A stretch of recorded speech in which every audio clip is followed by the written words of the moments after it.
Ithe ingane yabantu ipostele ngakho kodwa kwathiwa igudla uKhuzani. Sanibona kuphi nakuphi lafunye khona lo mbuso njengamanje ukubingelela wena ke mathenda waqoza intombi zimqomela amehla kabanye baqhamela bathi wazi. Ngana kwethu ngabuza kulekho loqala la ngicela uthenze nje ukulungela press subscribe button share uphinde comment ukhuluma nakho wonke. Uma uthi usungwala ekhaya ngicela ukuthi uyazi sihlangana lapha na comment section sizovula khona nalo daba. Ntombazane ithe ichaza lapha ukuthi ke cha ibifisa ukuthi ngathi abaculi kungathi mabekhiphile ebese bona bayalinda abalandeli bese bayisebenzisa ingoma bese kuba yibona abaculi ababonga abalandeli abaculi ababongayo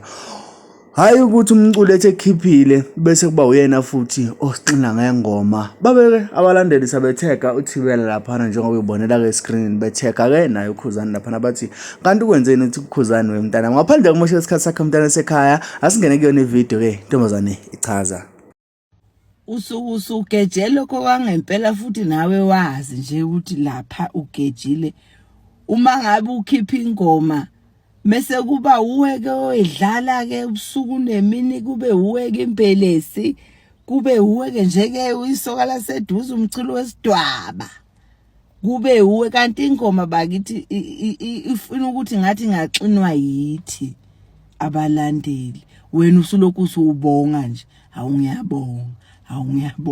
hayi ukuthi kube uwe umshawushile